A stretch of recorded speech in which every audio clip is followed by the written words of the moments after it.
Students, આનાથી આગળના લેક્ચરમાં આપણે યોગગણ અને છેદગણ માટેના કેટલાક વ્યવહારિક પ્રશ્નો જોયા, રાઈટ? હવે આપણે આપણો જે છેલ્લો સ્વાધ્યાય છે, જે તમને આપ્યો છે પ્રકીર્ણ સ્વાધ્યાય, એના કેટલાક સમ જોઈશું.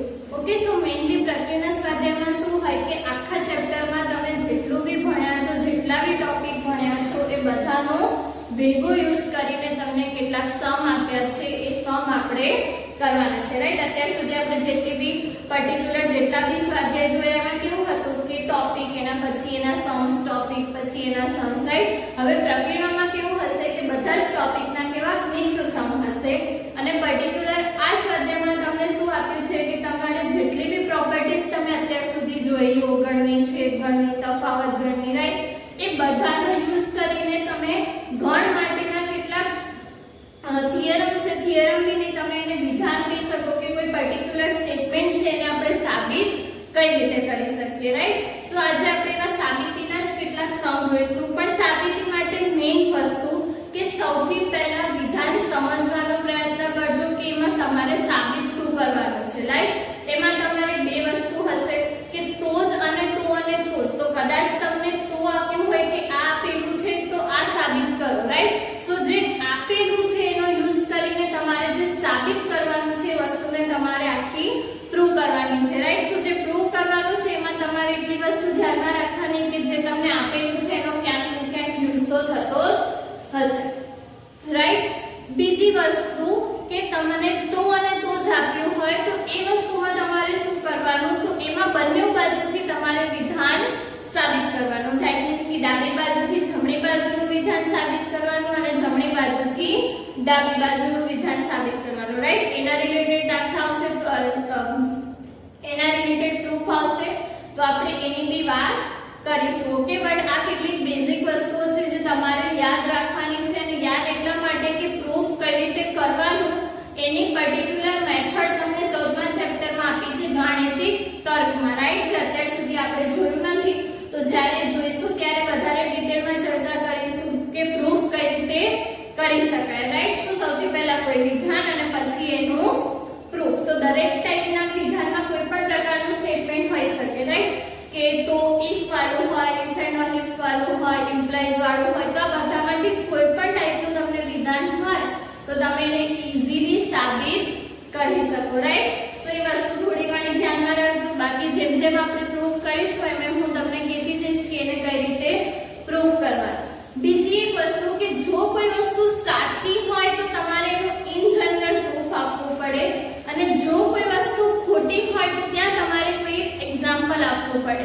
કેમ? કારણ કે તમે જો કીધું છે કે આ પ્રત્યેક પ્રાકૃતિક સંખ્યા માટે કોઈ વસ્તુ સાચી છે, રાઈટ? પણ તમે કોઈક એવી પ્રાકૃતિક સંખ્યા બતાવી દો કે જેના માટે એ પર્ટિક્યુલર વસ્તુ સાચી નથી, રાઈટ? સો તમે એવું કહી શકો કે ઇન જનરલ તો આ વિધાન સાચું જ નથી, રાઈટ?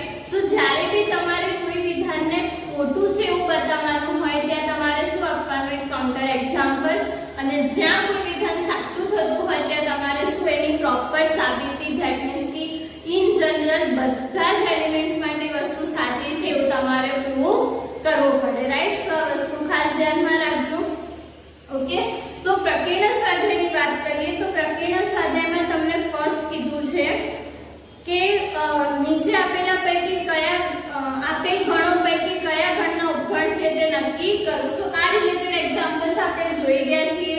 ત્યાં તમને ટોટલ 4 ગણ આપેલા છે અને 4 ગણ કયામાંથી કયો એકબીજાના ઉપગણ છે તમારે જસ્ટ લખવાનું છે. જેમ કે તમે જોશો કે સમીકરણનું સમાધાન કરે છે તો એને તમારે યાદીની રીતે લખવાનું, પછી બી, સી અને ડી તો તમને આપેલા જ છે.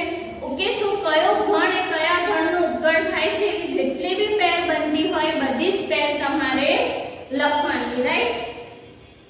એના પછી તમને એક વસ્તુ કીધી છે કે નીચેના ક્વેશ્ચન નંબર 2 કે નીચેના વિધાનોમાંથી કયું વિધાન સત્ય અને કયું વિધાન અસત્ય છે તે નક્કી કરો. ઓકે, સો વિધાન સત્ય અસત્ય માટે આપણે અત્યાર સુધી બહુ બધી ચર્ચા કરી ગયા, રાઈટ? હવે એવા જ બીજા કેટલાક એક્ઝામ્પલ્સ છે. ત્યાં તમને જો અને તો આપ્યું છે, રાઈટ? સો ત્યાં તમારે શું વિચારવાનું કે જો વાળું વિધાન આપેલું હોય અને એ સાચું હોય તો પેલું વિધાન સાચું થાય, તો વાળું જે તમને આપ્યું છે એ વસ્તુ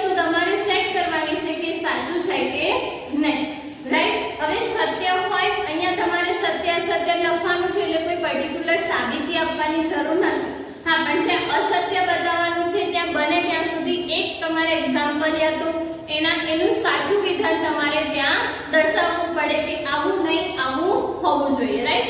પહેલા જ ક્વેશ્ચનની વાત કરીએ કે જો x belongs to a અને a belongs to b હોય તો x belongs to b થાય. હવે આપણે ચર્ચા કરી હતી કે જ્યારે બી આપણે belongs to ની વાત કરીએ તો ત્યાં તમને ત્રણ કન્ડિશન આપી છે કે જોમાં તમને શું કીધું છે કે x belongs to a and then તમને કીધું છે અને a belongs to b તો શું થાય તો કે a x belongs to b. Okay, પણ હવે તમે ત્યાં ધ્યાનથી જોશો તો મેં તમને પહેલા જ કીધું હતું કે જ્યારે બી કોઈ પણ બે ગણ આપ્યા હોય ત્યાં હંમેશા કેવી સાઇન હોવી જોઈએ? ઉપગણની, રાઈટ? હવે અહીંયા ઓબ્વિયસલી તમને શું કીધું છે a belongs to b જે પોસિબલ જ નથી. ઓકે, સો તમારું આ વિધાન કેવું થઈ જશે? અસત્ય. અને સત્ય વિધાન લખવું હોય તો તમારે અહીંયા શું કરવું પડે કે a is a subset of b, right? જો x એ a નો સભ્ય હોય અને a છે એ b નો ઉપગણ હોય તો આપણને ખબર છે કે એના બધા જ ઘટકો b માં હશે, તો આપણે લખી શકીએ કે x belongs to b. Okay, so જે વિધાન તમને આપ્યું છે એ અસત્ય છે પણ એને સત્ય કરવું હોય તો અહીંયા તમારે ખાલી શું એડ કરવાનું? ઉપગણ. એવું બીજામાં કીધું છે, રાઈટ, કે a is a subset of b અને b belongs to c, right? હવે ઓબ્વિયસ છે કે b belongs to c તો પોસિબલ જ નથી, તો ત્યાંથી તમારે શું લખવું પડશે કે એનું સત્ય વિધાન લખવું હોય તો તમે એ રીતે લખી શકો કે a is a subset of b અને b is a subset of c તો તમને શું મળે? a is a subset of c, right? So આ વસ્તુ તમારે જો બીજા વિધાન માટે સત્ય વિધાન લખવું હોય તો તમે આ રીતે લખી શકો કે અહીંયા બંને જગ્યાએ શું આવશે? ઉપગણ આવશે, belongs to નહીં આવે. ને આ વસ્તુ ખાસ ધ્યાનમાં રાખજો કે belongs to કોઈ ઘટક માટે છે અને સબસેટ એ આખા ગણ માટે છે, રાઈટ? સો આ વસ્તુ તમારે ધ્યાનમાં રાખવાની છે. ઓકે, ત્રીજું તમને કીધું છે કે ઓકે ત્રીજું વિધાન આ જ આપ્યું છે કે a is a subset of b અને b is a subset of c તો a is a subset of c. તો આ વિધાન કેવું થશે? સત્ય. અને આ ઇન જનરલ બી સાચું છે કે તમારે કન્ટિન્યુમાં તમે જોશો તો a b નો ઉપગણ છે અને b એ c નો ઉપગણ છે તો ઓબ્વિયસલી a જે છે c નો ઉપગણ થશે. આવું કે a જે છે સોરી આ a છે તમારો અને આ b છે તો a b નો ઉપગણ છે અને b જે છે પાછું c નો ઉપગણ, રાઈટ? તો ઓબ્વિયસલી આ a c નો ઉપગણ તો હોવાનો જ. ઓકે, સો આ રીતે કઈ કે પ્રોપર્ટી વર્ક કરે છે અને આ ઇન જનરલ બી સાચું છે.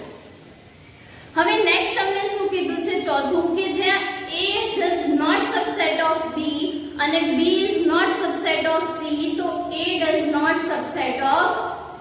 હવે આ વિધાન તમે ધ્યાનથી જોશો તો અસત્ય છે અને કેમ તો આપણે એક એક્ઝામ્પલ જોઈએ કે ધારો કે તમને આપ્યું છે કે a is equals to 1, right?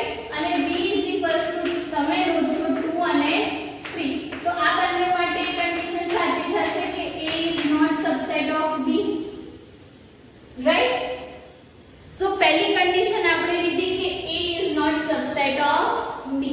એના પછી તમને શું કીધું છે કે b is not subset of c તો તમારે c એવો કોઈક લેવાનો લાઈક કે તમે લો છો 1 2 4, લાઈક સો અહીંયા બી આ બંને ગણ માટે થશે કે b is not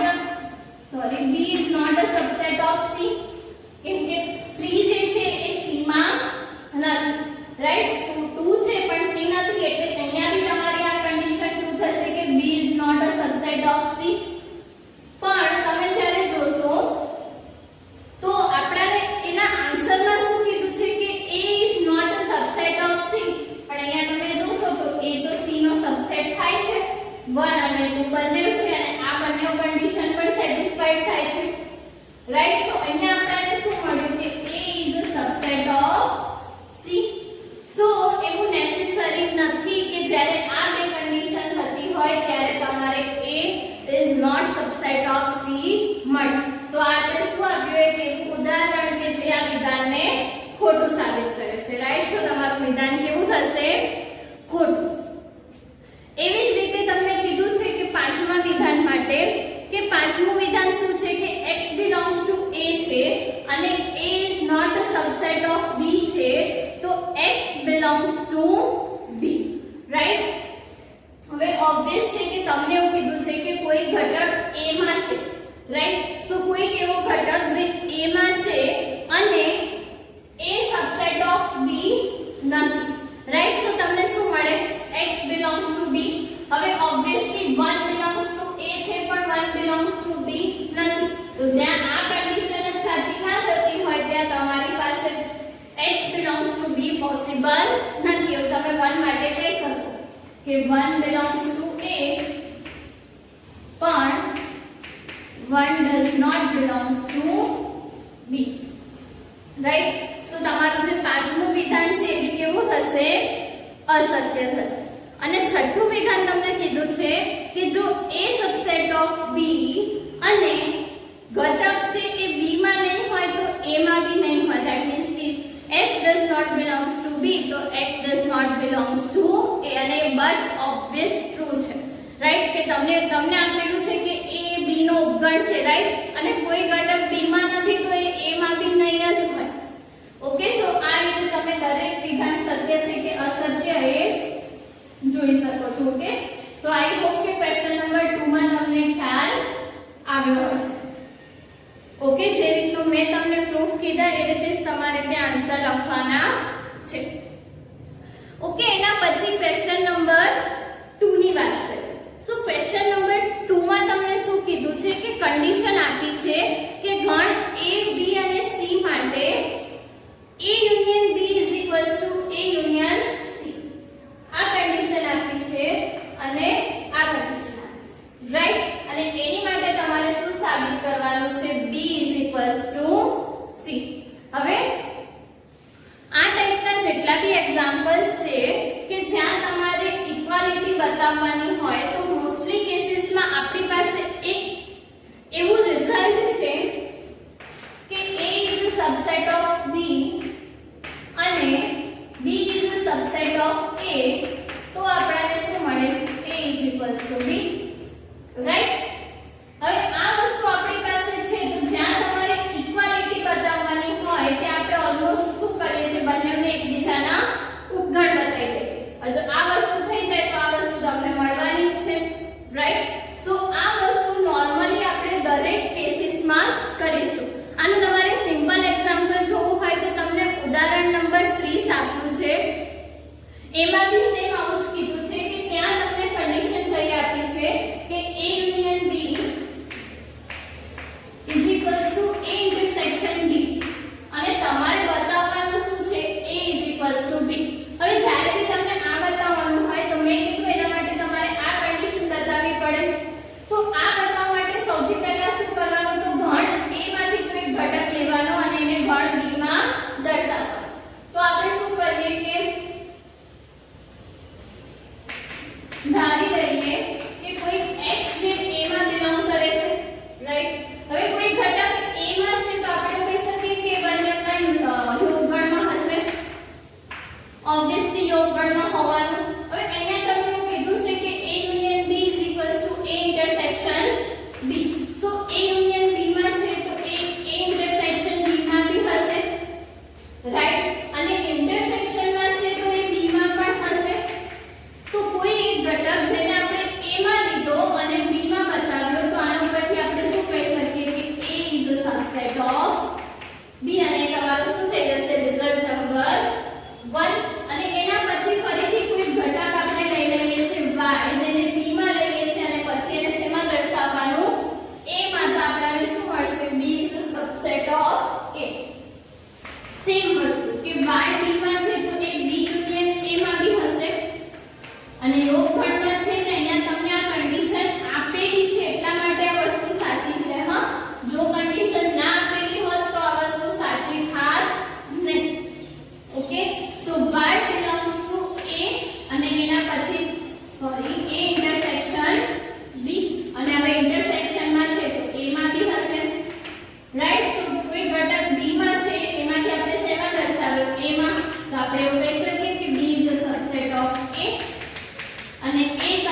b વડે કરશો તો b ની કિંમત મળશે અને c વડે કરશો તો c ની કિંમત મળશે. તો આ કેસમાં આપણે શું કરીશું કે બંને બાજુ પહેલા c અને b થી છેદગણ લઈ લઈશું અને પછી આપણે જોઈશું કે આપણને સેમ આન્સર મળે છે કે નહીં. ઓકે, સો સેમ આન્સર હશે તો આપણે ઈઝીલી કહી શકશું કે b c અને નહીં હોય તો નથી. પણ આપણે સાબિત કરવાનું છે એટલે તમારું રિઝલ્ટ કેવું હશે? કમ્પલસરી સાચું જ હશે. રાઈટ, સો જોઈએ આપણે કે કઈ રીતે કરવાનું. સો અહીંયા તમને આપેલું છે કે a union b is equals to a union c. હવે આપણે શું કરીશું? પહેલા તો કે બંને બાજુ b થી છેદગણ લઈ લઈશું. રાઈટ, સો અહીંયા શું થશે? b છેદગણ a યુનિયન b અને b છેદગણ a યુનિયન c. આવું કેમ કર્યું જોઈએ હમણાં. રાઈટ, હવે અહીંયા તમે વિભાજનનો નિયમ યુઝ કરશો તો શું મળશે? તો કે b ઇન્ટરસેક્શન a એની જોડે યુનિયનમાં તમને શું મળશે? b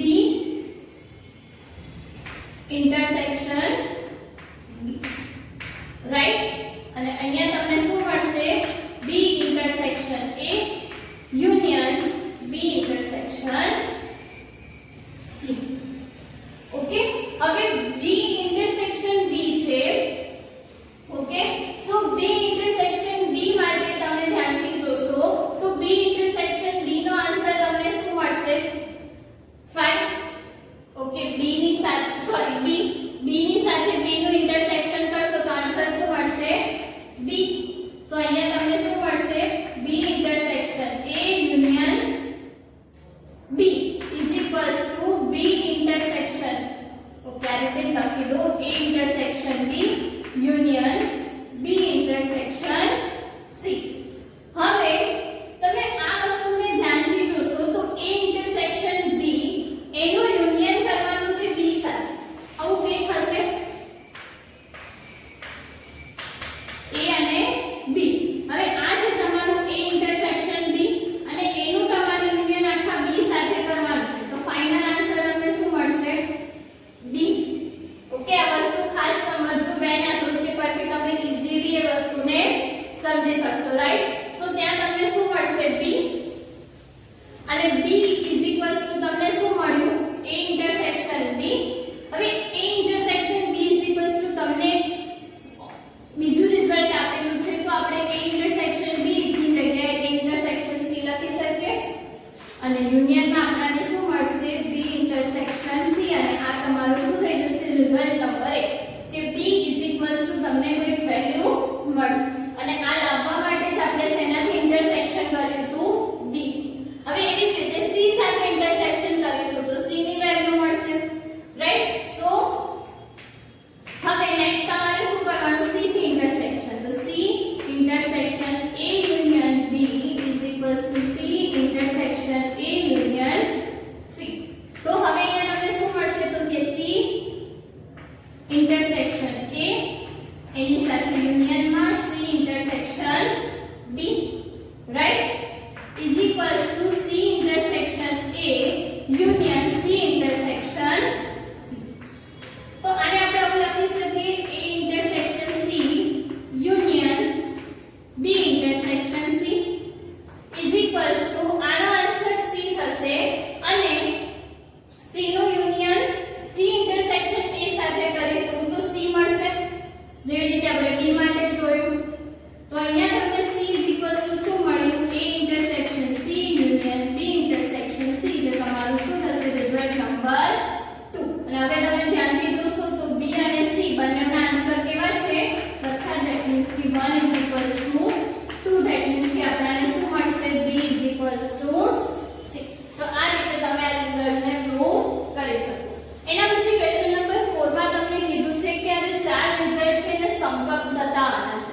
સમકક્ષ મીન્સ શું? કે ચારે ચાર રિઝલ્ટ એકબીજાના ઇમ્પ્લાઈઝમાં સાચા છે. ધેટ મીન્સ કે સૌથી પહેલા તમારે બતાવવાનું કે 1 ઇમ્પ્લાઈઝ 2, એના પછી બતાવવાનું 2 ઇમ્પ્લાઈઝ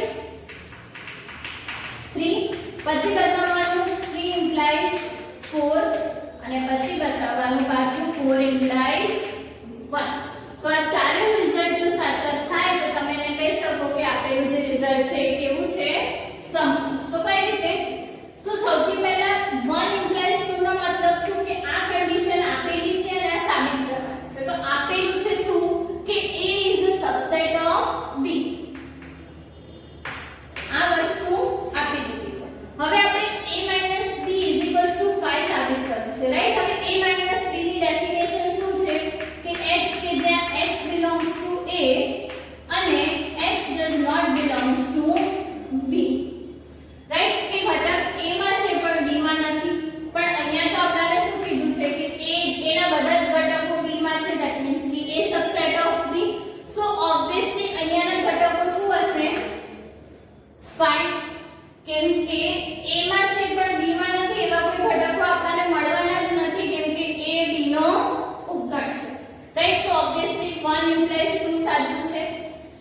હવે આપણે જોયું એમ કે a - b = 5 છે તો ત્યાં આપણે કન્ડિશન કઈ મળશે a is a subset of b અને આપણે જ્યારે યોગગણની વાત કરી હતી ત્યારે જોયું કે જ્યારે a subset of b હોય ત્યારે આપણે a union b = શું મળશે ઓલવેઝ b મેં તમને કીધું બી હતું કે એઝ અ રિઝલ્ટ આ વસ્તુ ધ્યાનમાં રાખજો ને તમે જોઈ બી શકો છો કે મોટો ગણ છે યોગગણમાં મળશે રાઈટ સો 2 implies 3 બી સાચું છે હવે 3 implies 4 સો 3 implies 4 માં આપેલું શું હશે કે a union b = b હવે a union b = b આપેલું હશે તો આપણને ખબર છે કે ત્યાં કન્ડિશન કઈ હશે a is a subset of b અને જ્યારે a is a subset of b હોય તો બંનેનું છેદગણ શું મળશે સોરી a સો 3 implies 4 પણ સાચું છે રાઈટ કે બંનેનું છેદગણ શું મળશે a અને 4 implies માં તો ઓબ્વિયસલી ટ્રુ છે કે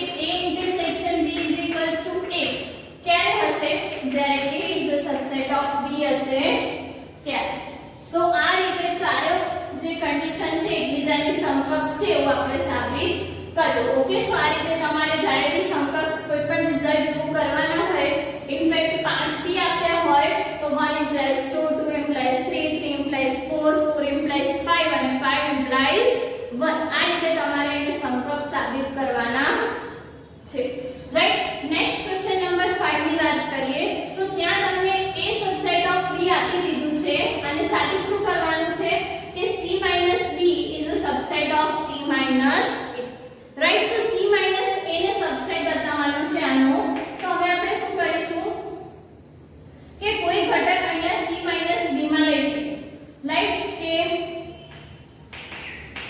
ધારી લઈએ કે કોઈ x છે જે c - b માં બિલોંગ કરે છે આપણે બતાવવાનું છે શું કે આ જ x c - a માં પણ હશે હવે x belongs to c - b છે તો આપણે એવું કહી શકીએ કે x જે છે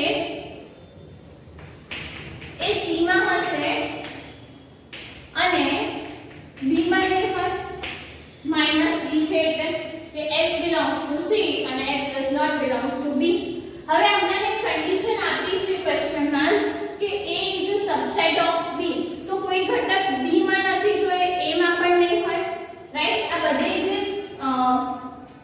વસ્તુઓ છે તમને બાય ડેફિનેશન જ ખ્યાલ આવશે તો આગળનું ખાસ યાદ રાખજો ભૂલી ના જતા નહીતર આ બધી વસ્તુ ક્યાંથી આવી આ કઈ ડેફિનેશન છે તમને કઈ ખ્યાલ નહીં આવે ઓકે સો થોડું ધ્યાનમાં રાખજો સો x belongs to c અને અહીંયા શું મળશે x does not belongs to a અને કોઈ ઘટક c માં છે પણ a માં નથી એને આપણે કઈ રીતે લખી શકીએ કે x belongs to c minus a તો મળી ગયું આપણને c minus b is a subset of c minus a right so આ રીતે તમારે કોઈ પણ ઘનનો સબસેટ બતાવવાનો હોય તો તમે ઈઝીલી એનો ઉપગણ બતાવી શકો રાઈટ નેક્સ્ટ તમને પાવર સેટ માટેની ધેટ મીન્સ કે પૂરક ગણ માટેની વાત કરી છે કે જ્યારે બી તમને કીધું છે કે ઓકે સોરી પૂરક ગણ નહીં એને આપણે કહીશું ઘાત ગણ સોરી ઓકે પાવર સેટની વાત ધેટ મીન્સ કે ઘાત ગણની વાત કરી છે કે જો p of a p of b હોય તો સાબિત કરવાનું છે કે a b હવે a b છે તો ઓબ્વિયસલી આપણે એને શું બતાવીશું પહેલા તો કે a is a subset of b and then b is a subset of a right so આ રીતે તમારે બતાવવાનું છે તો સ્ટાર્ટ ક્યાંથી કરીશું તો અહીંયા ઘાત ગણની વાત કરે છે રાઈટ સો સૌથી પહેલા આપણને ખબર છે કે દરેક ગણ પોતાનો ઉપગણ હશે ઓકે સો આપણે લખી શકીએ કે a is a subset of a right અને a is a subset of a હશે તો એ ગણ પોતે પાવર સેટમાં હશે એના ઘાત ગણમાં તો આપણે આવું લખી શકીએ કે a belongs to power set of a obvious છે જ્યારે તમે a 1 2 લો છો રાઈટ સો 1 2 એ 1 2 નો ઉપગણ હશે અને ધારો કે તમે 1 લો છો કે 2 લો છો કે 1 2 લો છો સો આ આપણો જે 1 2 છે